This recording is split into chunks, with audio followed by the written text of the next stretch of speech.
নমস্কার। কবি ডি অমিতাভের লেখা রূপকুমারী গল্পগ্রন্থ থেকে রূপকুমারী নাম গল্পটি পাঠ করে শোনাচ্ছি আমি ববিতা। শুনতে থাকুন।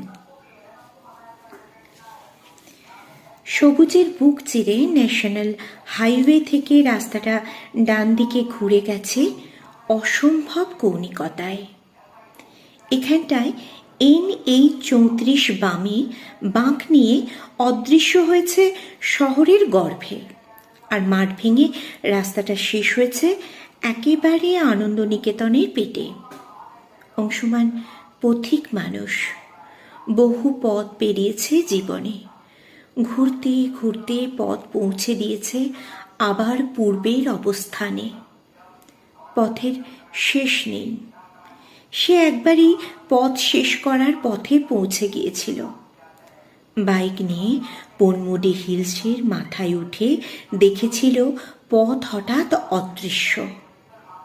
সে এক মরমে মন খারাপ। ফেরার পথে হাতির পালের তাড়ায় পা ভাঙে সেবার। সেই থেকে তার ডান পাটা একটু খুঁড়িয়ে হাঁটে।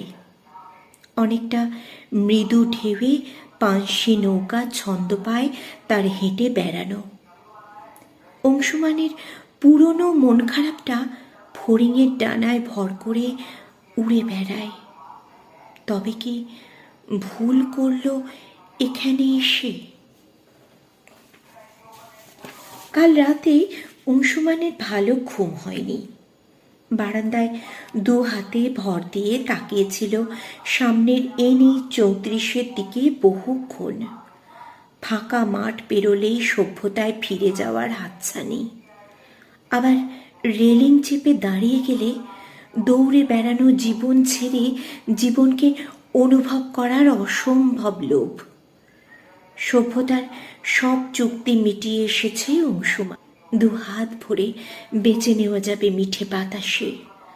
কাজ বলতে একটাই রেখেছে অংশুমান, নিজের প্রিয় নারী কৃষ্ণা দ্রৌপদীকে নিয়ে লেখা, নিজের মতো করে। জীবনের অধিকাংশ অভিজ্ঞতাই লিখে ফেলেছে খবরের কাগজের নাছোড় কালো অক্ষরে।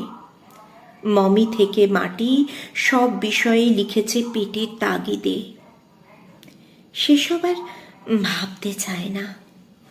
পরিষ্কার আকাশে চাঁদের দিকে তাকিয়ে মেঘের উড়ে বেড়ানো দেখতে দেখতে ফিরে গিয়েছিল ছেলেবেলায় মায়ের কোলে।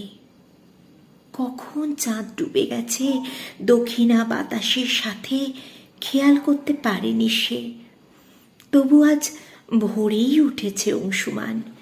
দোতলা থেকে নামতে নামতে সিঁড়ির আলোটা নিভিয়ে দেয় অংশুমান। অজানা জায়গায় প্রথমবারই নির্ভুল সুইচে আঙুল পড়াতে মনে মনে খুশি হয়। আলোটা নিভে যেতেই পূর্ব আকাশে আকাশী নীলের সাথে গোলাপি মিশিয়ে আলোর জলছবি ভেসে ওঠে। ক্যামেরায় ধরার লোভটা ধান খেতে ঢেউয়ে মিলিয়ে দেয় অংশুমান। ক্যামেরার ক্লিকেও এই মুহূর্তটার কুমারিত্ব নষ্ট করতে ইচ্ছে করে না আর। প্রকৃতিও বোধহয় তার ইচ্ছে পূরণে সম্মতি জানায় মৃদু বাতাসের ছোঁয়ায়। শরীরের প্রতিটি রোমকূপ দিয়ে অংশুমান অনুভব করে প্রকৃতির ভালোবাসা। বাতাসের ডানায় ভর করে অংশুমান অনেকটা পথ বেরোয়। অনেকদিন পরে ফিরতে ফিরতে অনেকটা সূর্য উঠেছে ছায়া ফেলে। দূর থেকে মাঠের মধ্যে বাড়িটাকে প্রকাণ্ড মনে হয়, অথচ উচ্চতায় মাত্র 3 তলা বাড়িটা। লম্বায় বেশ বড়, অনেক ঘর আছে মনে হয়, আবাসিকও। অংশুমানের চোখে পড়ে ভিনাইল বোর্ডটা, সক্ষম মানুষের যৌথ বাস। বৃদ্ধাশ্রমকে বিজ্ঞাপনের মাধুর্যে ঢাকতে চাওয়ার নিখুঁত প্রয়াস। অবশ্য অংশুমান শুনেছে বহরমপুরে এদের আর একটা হোম চলে। সেটা প্রায় নার্সিংহোমই বলা চলে। অতি বৃদ্ধ ও অসুস্থ মানুষদের সেখানে নিয়ে গিয়ে রাখা হয়। 24 ঘন্টায় ডাক্তারের ব্যবস্থা। আসলে সেটাই বৃদ্ধাশ্রম, আর এটা তার প্রস্তুতি পর্ব। মনে মনে হাসে অংশুমান। সে তো বৃদ্ধ নয়।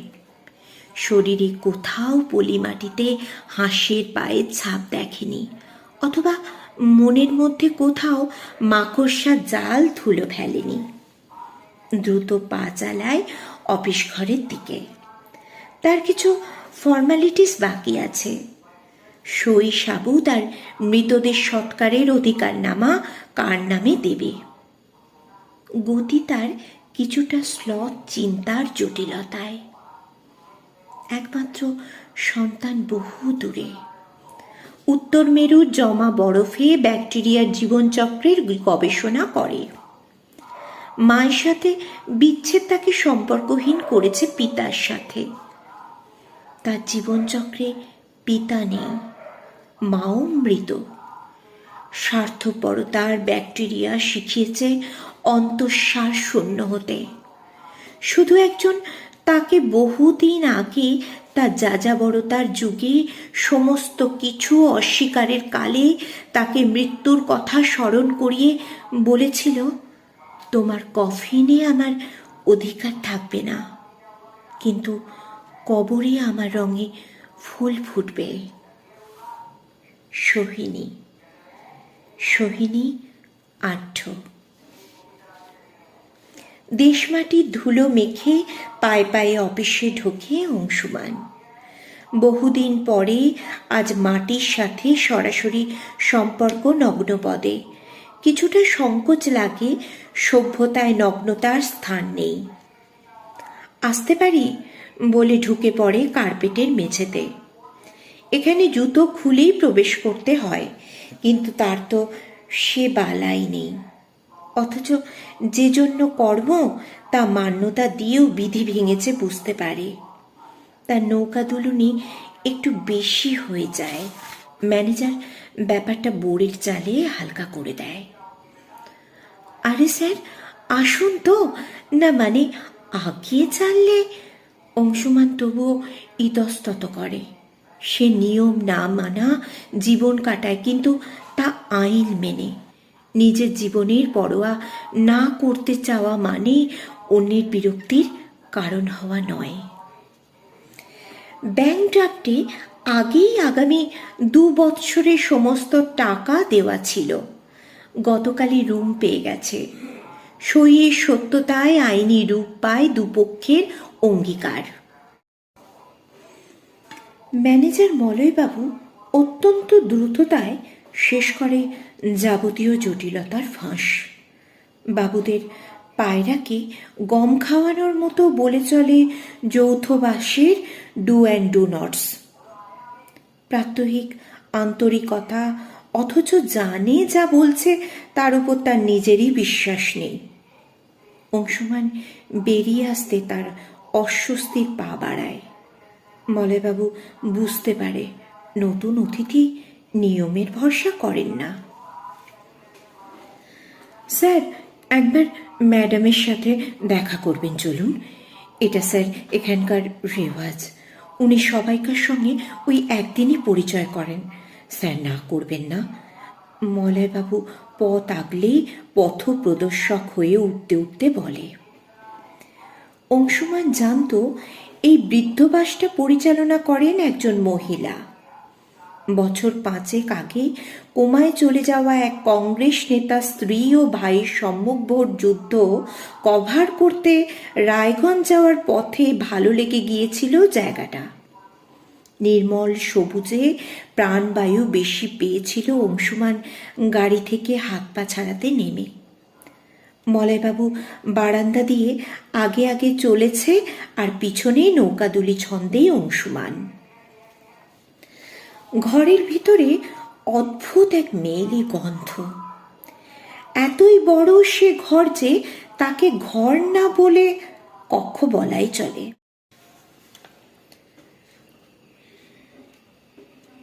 একেবারে বাম দিকে জানলার পাশে, যেখান থেকে আদি গন্ত পৃথিবী দেখা যায়, সেখানে এক বিলাসী পালঙ্ক। কৌতূহলে অংশুমান থমকে দাঁড়িয়ে পড়ে দরজায় পা রেখে। মলয়বাবু ভাবেন খালি পায়ের অস্বাচ্ছন্দ্যের ধুলোর লজ্জায় দাঁড়িয়ে পড়েছেন অংশুমান। মলয়বাবু কিছু বলতে যাচ্ছিল অংশুমানকে, তার আগেই বাথরুম থেকে সুরেলা এক কণ্ঠ বলে ওঠে, একটু বসুন, আমার সামান্য দেরি হবে। অনুরোধ আর আদেশের মাঝামাঝি আদুরে এক কণ্ঠ। অংশুমান চমকে ওঠে।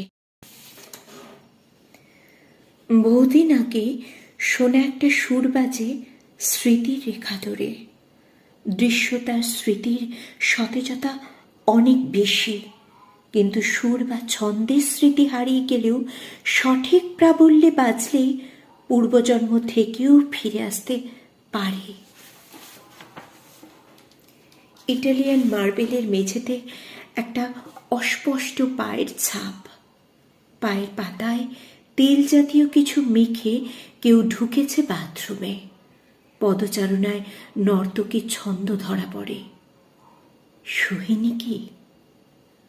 সে তো বলতো, জানো অংশু, সোহিনী মানে নহবতের সানাইয়ের রাগ। অথচ আমার খুব নাচতে ইচ্ছা করে। অংশুমান খুব হাসত। সে তো হাসির ঋতু ছিল তার এবং তাদের। কাজের সূত্রেই আলাপ। নারী দিবসের পাতা ভরানোর বাৎসরিক রঙিন কার্নিভালও। সফল নারীর জন্মের পর সূর্য ঘড়ির ছায়া মাপ নেওয়া, কিভাবে তার ছায়া দীর্ঘ হলো জীবনে।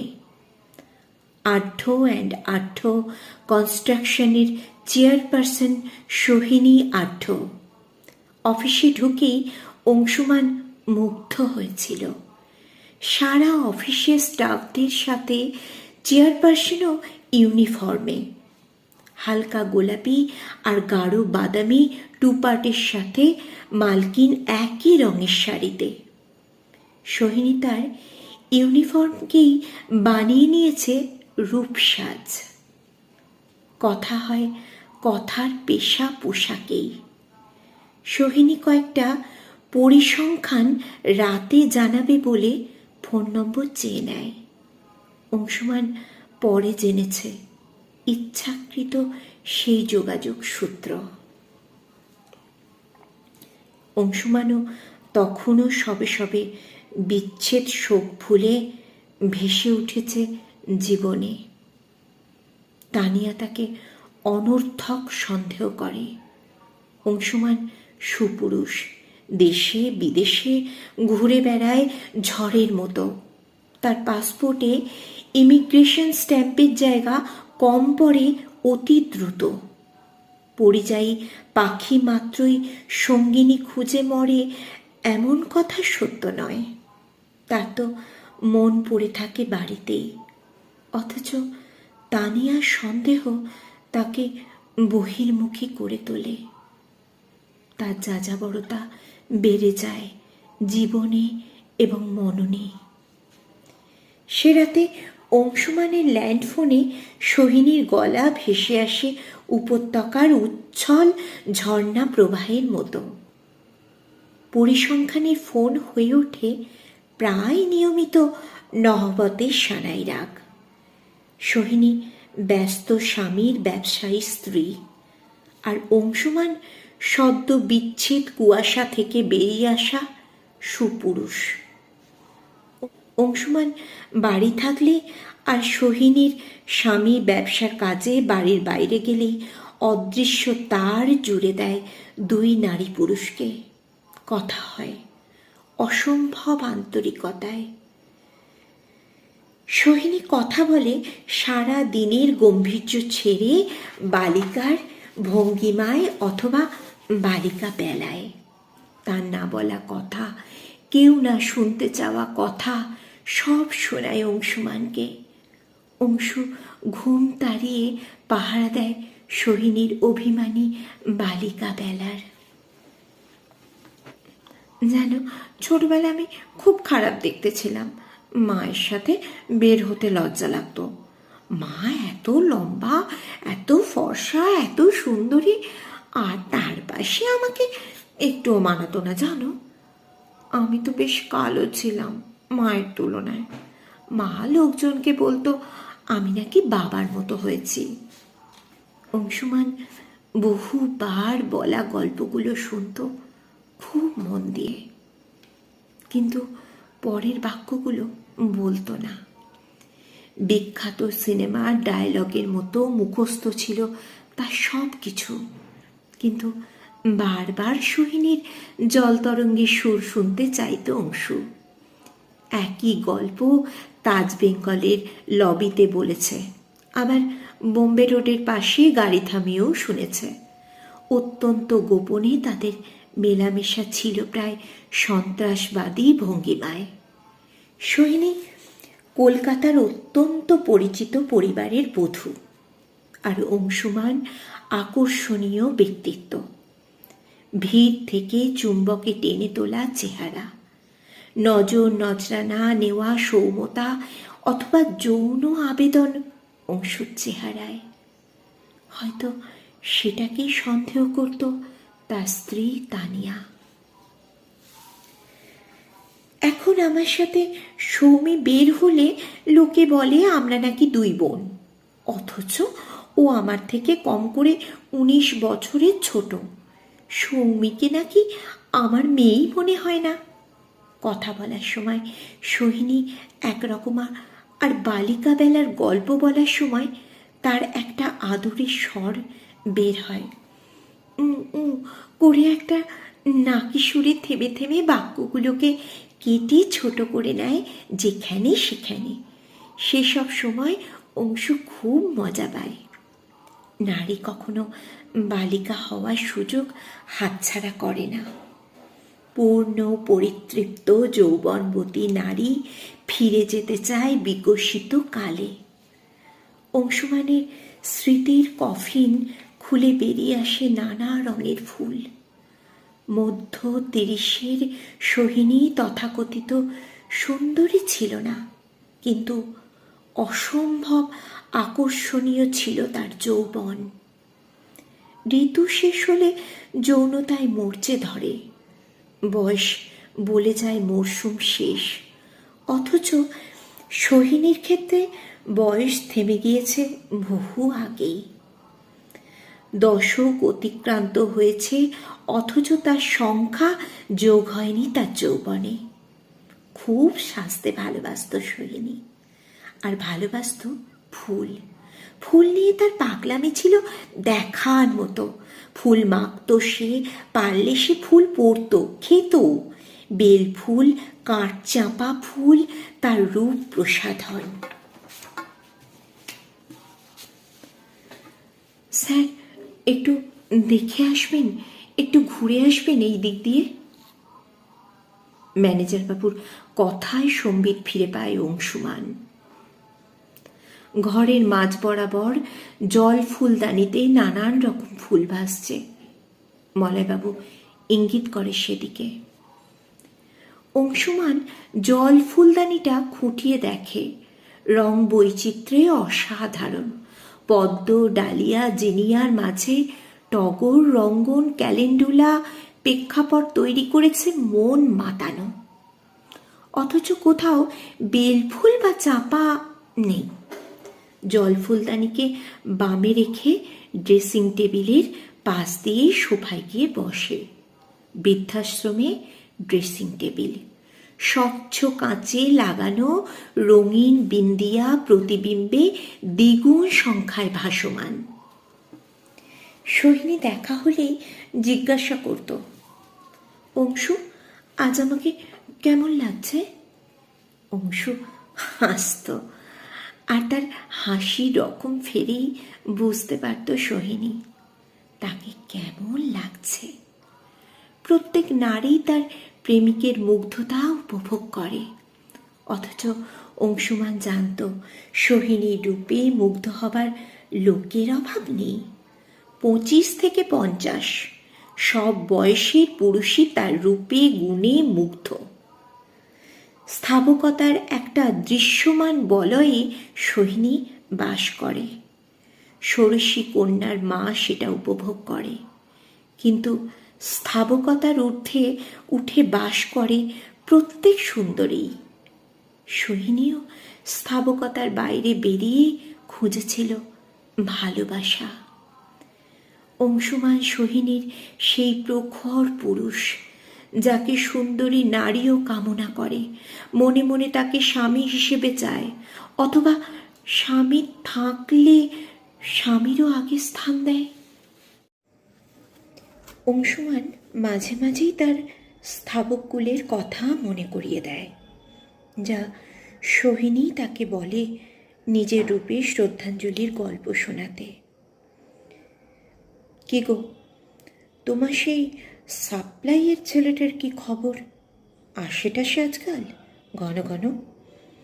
তোমাকে দেখলেই নাকি সিগারেট ফেলে দেয়?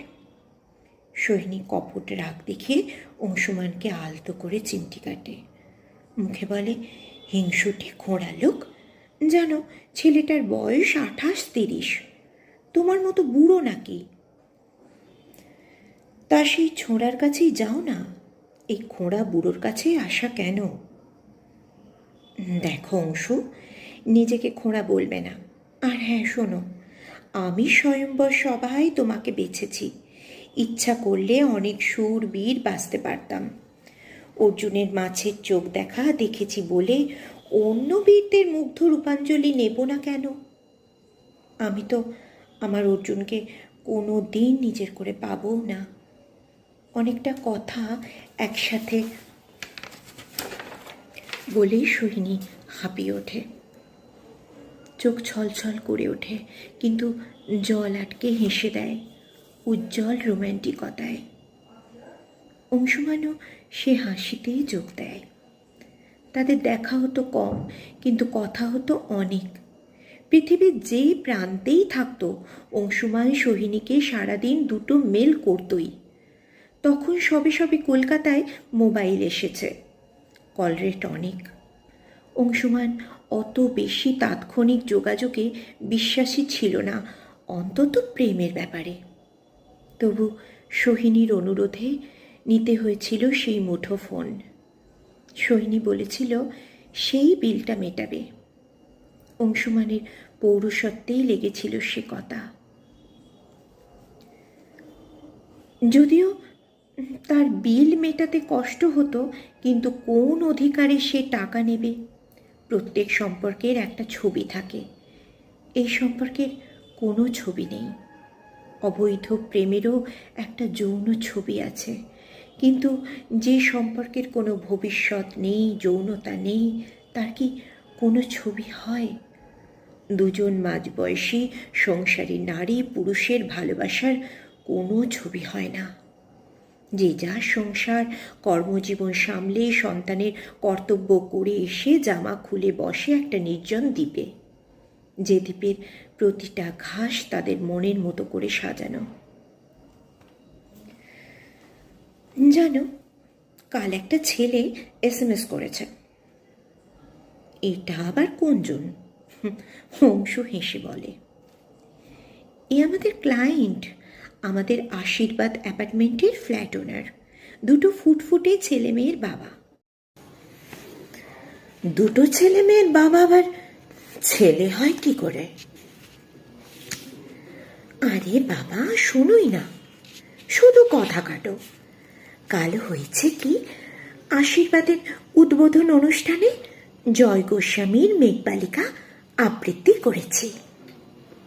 তো আমাকে ছেলেটা রাতে SMS করেছে, আমি আপনার আবৃত্তি শুনিনি, দেখেছি। ভাবো, অংশুমান বেশ অভিমান ভরা কণ্ঠেই বলে, আমি আর কি বলবো?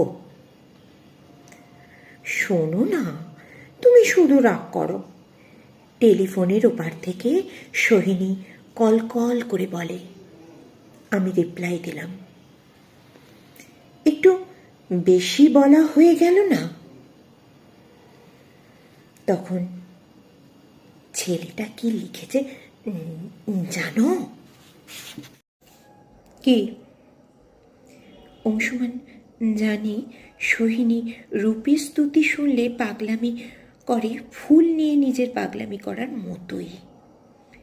সোহিনী ফুল ভালোবাসে, কিন্তু কখনো ফুল চাষ করে না। তার মতো বিত্তশালী সময় কোথায়? ফ্লাওয়ার বুটিকে ফোন করলেই চলে আসে রামধনু ফুলের বাহার। লিখেছে, বৃষ্টি বলে ডাকি তোমায়। ভাবো, লাইনটা হবে, সবাই এখন বৃষ্টি বলে ডাকে আমায়। উফ, তুমি না হিংসুটে বুড়ো খোঁড়া। সোহিনী খুব আদরে ভালোবাসলে তবেই অংশুমানকে খোঁড়া বলে।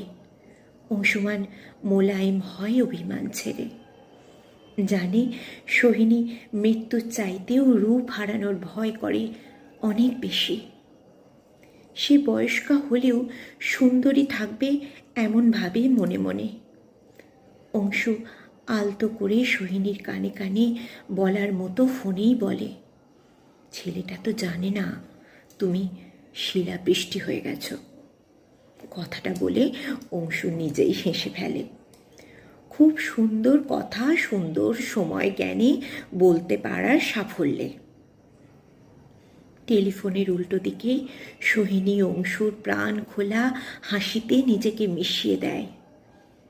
সে রূপ ভালোবাসে, কিন্তু অংশুর হাসির থেকে বেশি নয়। অংশুই তো তাকে সুন্দর রাখে। নারী মাত্রই স্নান বিলাসী, বিশেষ করে নির্জন অবসরে। অংশুমান অপেক্ষা করতে করতে নিজের জীবনের সুখপর্ব রিওয়াইন্ড করেও বিরক্ত হয়ে ওঠে মনে মনে।